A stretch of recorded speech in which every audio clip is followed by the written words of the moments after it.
Hello అండి, నమస్తే. Welcome back to tasty 24 hours. ఈరోజు నేను మీకు ఆంధ్ర స్టైల్ చాలా టేస్టీగా ఉండే సాంబార్ ఎలా చేసుకోవాలో చూపిస్తానండి. నేను ఇది కొంచెం డిఫరెంట్గా చేస్తున్నాను. ఇలా చేసి చూడండి, అందరికీ నచ్చేస్తాయి. చాలా బాగుంటుంది. ఎలా చేసుకోవాలో చూసేద్దాం.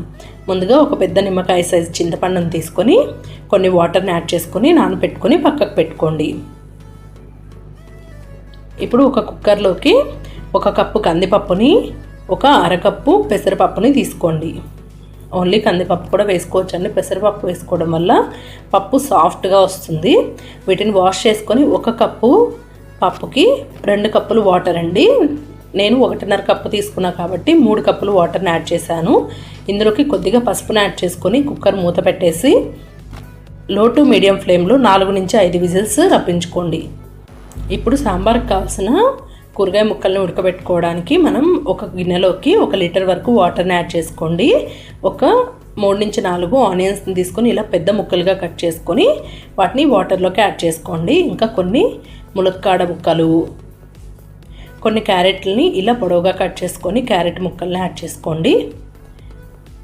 దోసకాయ ముక్కలు నేనైతే పీల్తోనే వేస్తున్నానండి. మీకు నచ్చకపోతే పీల్ ఆఫ్ చేసి వేసుకోండి. ఇలా కూడా బాగుంటాయి. ఒక 2 టమాటాలను యాడ్ చేస్తున్నాను. వెజిటేబుల్స్ అనేది మీ చాయిస్ అండి. బెండకాయ, వంకాయ మీకు కావాల్సినవి యాడ్ చేసుకోవచ్చు. పచ్చిమిర్చిని కొంచెం ఎక్కువగా యాడ్ చేసుకోండి. ఇంకా ఎలాంటి కారం యాడ్ చేయమండి. ఓన్లీ పచ్చిమిర్చి కారంతోనే ఈ సాంబార్ చేస్తాము. ఇలా చాలా బాగుంటుంది. ఇప్పుడు టేస్ట్కి సరిపడా సాల్ట్ని కూడా యాడ్ చేసుకొని స్టవ్ ఆన్ చేసుకొని మూత పెట్టేసి కూరగాయ ముక్కలు సాఫ్ట్గా అయ్యే వరకు ఉడికించుకోండి. ఈలోపు మన పప్పు రెడీ అయిపోయి ఉంటుంది.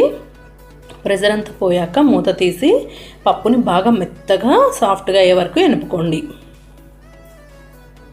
ఎక్కడ పప్పులుగా లేకుండా ఇలా సాఫ్ట్గా అయ్యే వరకు పప్పును వెనుపుకోండి.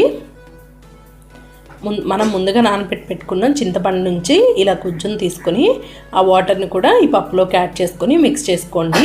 ఇలా చేయడం వల్ల మనం కూరగాయ ముక్కల్లో ఈ పప్పును యాడ్ చేసినప్పుడు కలపడం కష్టంగా అనిపించదండి. ఈజీగా మిక్స్ అయిపోతుంది.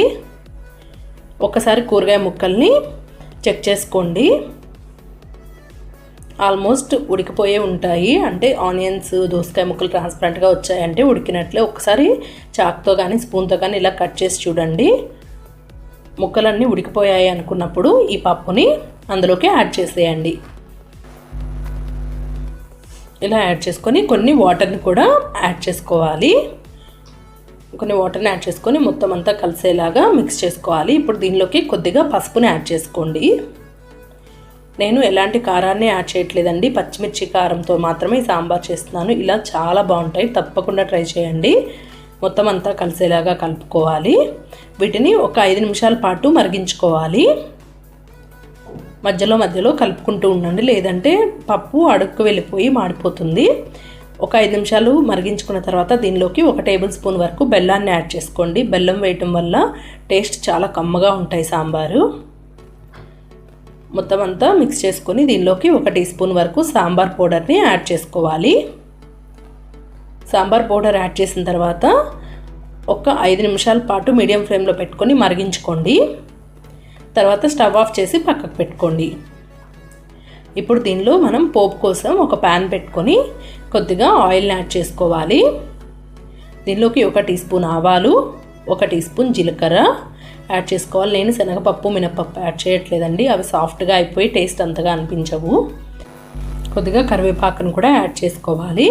ఇప్పుడు ఇందులోకి ఒక 7 నుంచి 8 వెల్లుల్లిపాయ రెబ్బల్ని యాడ్ చేసుకొని కొంచెం ఇంగువని యాడ్ చేసుకోండి. ఇంగు స్కిప్ చేయకండి. సాంబార్కి, పప్పుకి ఇంగు చాలా మంచి ఫ్లేవర్ని ఇస్తుంది. లో ఫ్లేమ్లో పెట్టుకొని వెల్లుల్లిపాయలు గోల్డెన్ కలర్లో వచ్చే వరకు ఫ్రై చేసుకోవాలి. అలా వచ్చాక స్టవ్ ఆఫ్ చేసి పోపుని ఈ సాంబార్లోకి యాడ్ చేసేసుకోవాలి. ఇప్పుడు మనం ముందుగా కట్ చేసి పెట్టుకున్న కొత్తిమీరను కూడా యాడ్ చేసుకొని మొత్తం అంతా మంచిగా మిక్స్ చేసుకోవాలి.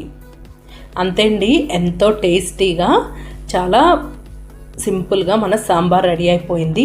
ఈ స్టైల్లో ఒక్కసారి చేసి చూడండి. ఎలాంటి కారం యాడ్ చేయకుండా పచ్చిమిర్చి కారంతో ఈ సాంబార్ చాలా బాగుంటాయి. చూడ్డానికి బాగుంటాయి, టేస్ట్ పరంగా కూడా చాలా బాగుంటాయి. అందరికీ నచ్చేస్తాయి. తప్పకుండా ట్రై చేసి చూడండి. వేడి వేడి అన్నంలో నెయ్యి సాంబార్ తింటుంటే సూపర్గా ఉంటుంది. ఇడ్లీ, వడతో కూడా ఈ సాంబార్ చాలా బాగుంటుంది. ట్రై చేసి మీకు ఎలా కుదిరిందో కామెంట్ సెక్షన్లో షేర్ చేసుకోండి. వీడియో నచ్చితే లైక్ చేయండి, ఫ్రెండ్స్ అండ్ ఫ్యామిలీతో షేర్ చేయండి. టేస్టీ సింపుల్ రెసిపీస్ కోసం టేస్టీ 24 hours ఛానల్కి సబ్స్క్రైబ్ చేసుకోండి.